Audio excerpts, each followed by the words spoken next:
오늘 말씀은 죽음을 눈앞에 둔 엘리사와 엘리사를 찾아온 북이스라엘의 왕 요아스 사이에 있었던 사건과 엘리사가 죽은 이후에 일어났던 일련의 사건들을 기록하고 있습니다. 엘리사는 지금 병이 들어서 죽음을 눈앞에 두고 있습니다. 그 소식을 들은 요아스 왕이 엘리사를 찾아와 울부짖으며 이렇게 외칩니다. 내 아버지여, 내 아버지여, 이스라엘의 병거와 마병이여. 이 표현은 엘리야가 불말과 불병거에 의해 하늘로 들려 올려진 후에 더 이상 엘리야를 볼 수 없었던 엘리사가 울부짖으며 했던 말과도 같은 말입니다. 이 표현은 엘리야 그 한 사람이 이스라엘 전체의 군대와도 같았다는 의미를 가지고 있습니다. 그만큼 이스라엘 전체와 또 국제사회에까지 엘리야가 미쳤던 영향이 굉장히 컸음을 알려주고 있습니다. 그와 동일하게 요아스 왕이 엘리사를 이렇게 부르고 있다는 것은 엘리야 못지않게 어쩌면 엘리야보다도 더 엘리사의 영향력이 컸다는 것을 말해주고 있습니다. 그런 엘리사가 죽는다면 이제 이스라엘은 어떻게 될 것이냐? 이 나라가 도대체 이 강대국들 사이에서 이제 어떻게 살아남을 수 있는가 하는 절망이 이 외침에 뒤섞여 있다. 이렇게 우리가 볼 수 있습니다. 그도 그럴 만한 것이 얼마 전에 보았던 어제 본문 같은데요. 13장 7절 말씀을 보면 아람 왕이 여호아스의 백성을 멸절하여 타작마당에 티끌같이 되게 하고 마병 50명과 병거 10대와 보병 10,000명 외에는 여호아스에게 남겨두지 아니하였더라. 그러니까 아람 왕에 의해서 지금 이스라엘이 공격을 당하여서 남은 것이 무엇입니까?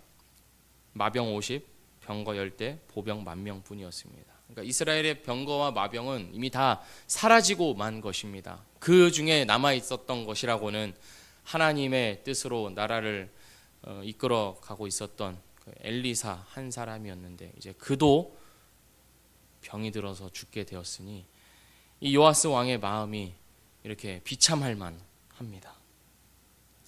그렇게 울부짖고 있는 요아스 왕에게 엘리사는 활과 화살을 가져오고 왕의 손으로 활을 잡으라 말합니다. 그리고 엘리사가 자기 손을 그 왕의 손 위에 얹습니다. 이것이 무엇을 의미하는 것일까요? 왕과 엘리사가 연합하였음을 상징적으로 보여주는 것입니다. 지금부터 요아스 왕이 할 행동들은 단순히 요아스 왕 한 개인의 행동이 아니요 엘리사를 통하여서 일하시는 하나님이 함께 하시며 역사하시는 일들임을 상징적으로 보여주고 있는 것입니다. 그래서 엘리사는 이어서 명합니다. 동쪽 창을 여소서. 그리고 또 말합니다. 쏘십시오. 왕이 활을 쏘았습니다. 그리고 엘리사가 그 화살을 보고 말한 바가 무엇입니까? 17절 하반절입니다. 제가 읽어보겠습니다. 이르되 동쪽 창을 여소서 하여 곧 열매 엘리사가 이르되 쏘소서 하는지라 곧 쏘매 엘리사가 이르되 이는 여호와를 위한 구원의 화살 곧 아람에 대한 구원의 화살이니 왕이 아람 사람을 멸절하도록 아벡에서 치리이다 하니라. 엘리사 선지자가 지금 목숨을 이제 다하기 전에 마지막으로 하나님의 뜻을 왕에게 전한 것입니다. 하나님께서 이스라엘을 여전히 붙잡고 계시고 함께 하시다는 것, 그리고 함께 하시는 하나님께서 이스라엘을 아람으로부터 구원하실 것임을 지금 보여준 것입니다. 단순히 아람으로부터 구원받는 것에 그치지 않고 요아스 왕이 아벡에서 아람을 완전히 멸절시킬 것임을 이 상징적인 이 행동을 통해 보여주었습니다. 요아스 왕은 엘리사가 죽으면 이제 이스라엘은 어떻게 하냐며 걱정하고 울부짖었지만 엘리사는 하나님이 여전히 이스라엘과 함께하고 계시다는 하나님의 뜻을 전해 주었고 그 구원의 말씀이 선포된 상황입니다. 그리고 엘리사가 이어서 말합니다. 화살들을 집으소서. 왕이 화살을 집습니다. 그리고 엘리사가 말합니다. 땅을 치소서. 그리고 왕이 어떻게 하였습니까? 18절 마지막입니다. 이에 3번 치고 그친지라. 그거에 대해서 엘리사가 굉장히 분노합니다. 그리고 이렇게 말합니다. 왜 6번을 치지 않았습니까? 만약 그랬다면 왕이 아람을 진멸하기까지 쳤을 것입니다. 하지만 3번밖에 치지 않았기에 왕이 아람을 3번만 칠 것입니다. 이렇게 또한 하나님의 뜻을 전해줍니다. 아니, 그렇게 중요한 행동이라면 사전에 좀 미리 알려줘야 되는 거 아닙니까? 이 행동에 그렇게 중요한 것을 내포하고 있었다면 많이 치소서, 세게 치소서 이렇게 알려줘야 했던 거 아닐까요? 그런데 사실 우리가 잘 생각해 보면 엘리사는 귀뜸해 주는 것보다 더 확실하게 이미 표현해 주었습니다. 화살을 쏜 후에 이는 여호와의 구원의 화살이라고 말함으로써 지금 이 행동이 단순한 상징적인 행동에서 그치지 않고 하나님께서 이스라엘을 붙들고 승리케 하심을 보여주는 것이라고 이미 밝혀 주었습니다. 그러므로 엘리사가 두 번째로 한 명령, 화살을 짚고 땅을 치소서라고 말하였을 때 요아스 왕이 생각해야 했던 것은 무엇입니까? 이 행동이 단순한 쇼가 아니라는 것입니다. 하나님께서 지금 나를 통해서 뭔가 말씀하고 싶으신 것이 있구나, 하실 일들이 있구나 하는 것을 생각해야 했단 말입니다. 심상치 않은 일이 지금 엘리사 선지자를 통하여서 벌어지고 있음을 인식해야 했습니다. 구원의 화살이라고 했을 때 그것을 전적으로 믿고 받아들였어야 했는데 요아스 왕은 그걸 어떻게 받아들인 것입니까? 엘리사 선지자가 그냥 하나의 어떤 지금 퍼포먼스를 하는구나, 뭔가 그냥 이렇게 하나의 행동을 보여주는 것이구나 정도로만 여겼던 것입니다. 이것이 실제로 하나님의 구원의 행동이라는 것을 눈앞에 보고 있으면서도 그걸 믿지 못했던 것입니다. 이스라엘의 운명이 엘리사를 통해 말씀하시는 하나님에 의해 좌지우지 될 수 있다는 것을 확실히 믿지 못했던 것입니다. 그러니까 요아스 왕은 구원의 화살이 자기 손에 지금 쥐어졌음에도 불구하고, 하나님이 그 화살을 자기 손에 맡기셨음에도 불구하고 활용을 하지 못하는 것입니다. 이 화살이 하나님의 구원의 화살이라는 것을 믿고 받아들였다면 땅을 치라는 명령에 대해서 어떻게 했어야 합니까?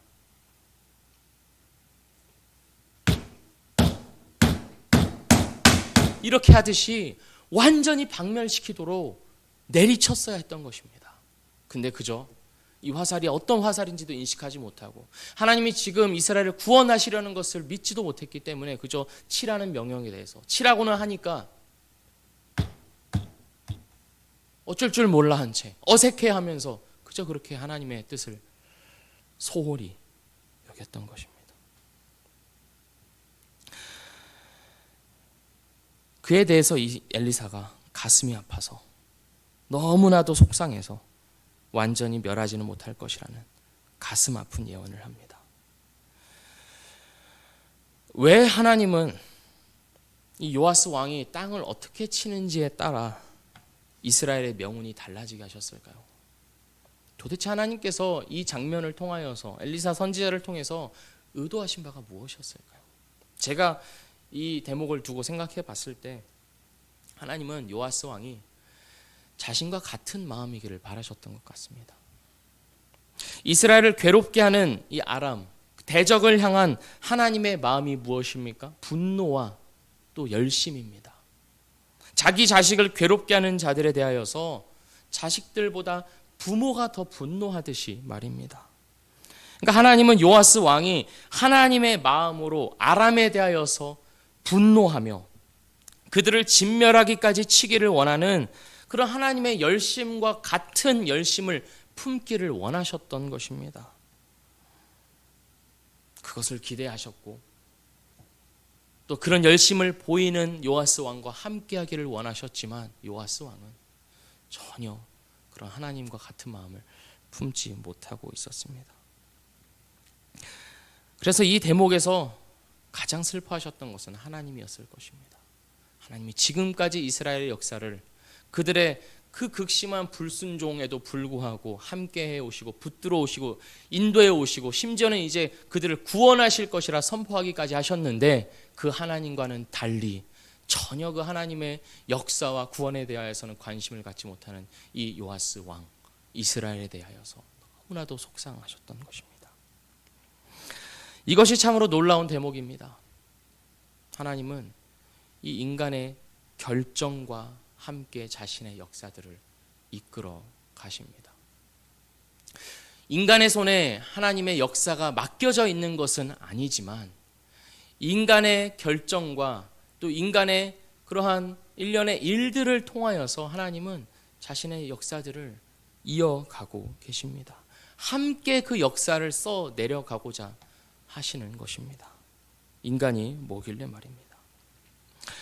이 아침에 이러한 하나님의 마음을 우리가 함께 생각했으면 좋겠습니다. 아람을 완전히 진멸하기를 원하셨던 그 하나님의 마음은 또한 우리를 향하여서도 동일하게 향해 있습니다. 우리가 주의 은혜로 구원을 받았고 이미 주의 백성이 되었지만 우리에게 남은 이 생애 동안 우리 본성 가운데 내재되어 있는 그 죄악들, 하나님을 알되 하나님을 전심으로 믿지는 못하고 여전히 나를 추구하면서 살고자 하는 이 죄의 잔재들과 뿌리들을 완전히 박멸하기를 원하시는 그 하나님의 마음을 우리가 이 아침에 다시 한번 생각해 보았으면 좋겠습니다. 그리고 그러한 죄의 잔재들을 완전히 이기고 승리할 수 있는 그 구원의 화살이 무엇입니까?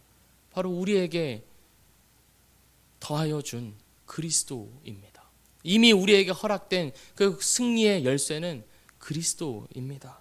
그분을 찾고 그분을 구하고 그분과 언제나 동행할 때마다 우리는 승리할 수 있음에도 불구하고 우리가 그 구원의 화살을 내리치기는커녕 그냥 나의 손에 쥐어져 있다는 사실에만 만족한 채 힘써 두드리지는 않으며 살아가고 있지는 않은지 우리는 이 아침에 돌아보며 주 앞에 기도하기를 원합니다. 이어지는 사건은 엘리사가 죽은 후의 사건입니다. 엘리사가 죽은 후에 이제 장사되었고 또 이제 그 땅에 모압 도적대들이 왔습니다. 근데 그곳에 있었던 이제 사람들이 이제 엘리사를 장사하는 사람들이 그 도적대를 보고 놀래서 이 시체가 어떤 시체인지는 정확히 알 수 없지만 하나의 시체를 엘리사가 장사된 그곳에 던져 넣었습니다. 그런데 그 시체가 어떻게 되었습니까? 엘리사의 뼈에 닿자 곧 회생하여 일어났습니다. 이 사건이 이제 보여주고 있는 것은 이제 엘리사 한 개인이 죽은 후에도 이제 이스라엘의 명운이 끝난 것이 아니며 하나님이 여전히 일하고 계심을 보여주고 있는 것입니다. 더군다나 이 죽음 가운데에서 시체가 다시 생명을 얻게 되었다는 것은 이제 앞으로 오실 그리스도에 대한 그리스도로 인하여서 구원자에 의하여서 죽음에서 생명을 얻게 될 그 하나님의 약속이 성취되고 있음을 은밀하게 암시하고 있다고 우리가 볼 수 있습니다. 더군다나 이제 이 본문을 보고 있던 당시의 이 독자들은 바로 유배 중인 이스라엘이었습니다. 그러니까 이미 이제 나라가 망하여서 포로로 끌려간 그 이스라엘 백성들이 이 열왕기의 1차 독자들인 것입니다. 그러니까 그들이 이 사건을 보았을 때 어떤 마음이 들었겠습니까?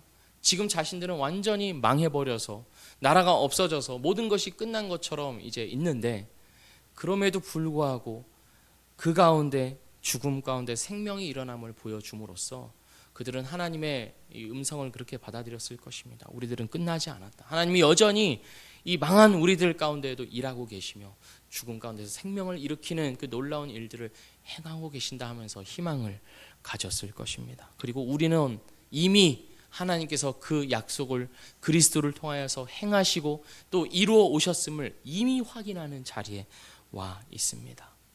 이들은 엘리사의 묘실에서 시체가 다시 살아나는 기적을 통하여서 하나님이 여전히 일하고 계시다는 것을 확인하였지만 지금 우리는 부활하신 예수 그리스도를 매일같이 확인함으로써 그것보다 더 놀라운 기적을 듣고 경험한 자들로서 오늘을 살아가고 있는 것입니다.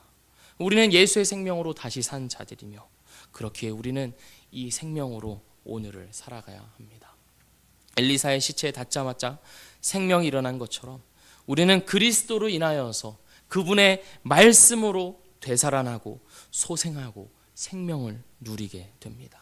그러니 오늘 이 아침에, 오늘 우리 이 하루를 혈루병 걸린 여인이 예수님의 옷자락을 만지기만 해도 내가 살리라 라고 믿고 예수님을 찾아와 옷자락을 만져 치유를 받았던 것처럼, 오늘 내가 주님의 그 옷자락을 만지기만 해도, 주님의 그 작은 음성 하나를 내가 듣기만 해도 나는 오늘을 살 수 있다는 그 간절한 마음으로, 주님의 생명을 구하는 마음으로 주 앞에 나아가며 기도하며 살아가기를 원합니다. 우리는 그렇게 우리의 삶을 오늘뿐만 아니라 우리의 평생을 살아가야 할 줄 믿습니다. 기도하도록 하겠습니다. 하나님 아버지, 오늘 우리가 말씀을 통하여서 확인하는 것은, 하나님은 죄악과 패역과 불순종 가운데 있었던 이스라엘을 향하여서 여전히 구원을 선포하고 계시며 그들을 멸하기를 즐겨하지 않으시며 그들을 복되게 하기를 원하신다는 사실입니다. 그러나 주님, 그것을 믿지 못하고 주님의 그 구원을 확실히 믿지 못하고 의지하지 못하였던 요아스 왕을 보면서 그러한 모습이 우리에게 있지는 않은지 돌아봅니다. 주님, 구원의 화살이 그리스도가 우리에게 이미 주어졌으며 믿음 가운데 우리에게 이미 더하여졌음을 오늘도 바라보게 하여 주시고, 그것을 알고만 있는 것이 아니라 붙들고 그것을 가지고 죄에 대하여서 싸우며 승리할 수 있도록 인도하여 주시옵소서. 그래서 주님의 승리에 우리의 삶도 역시 동참하여 동일하게 승리하며 나아가는 복된 삶이 되게 하여 주시옵소서. 예수님의 이름으로 기도합니다. 아멘.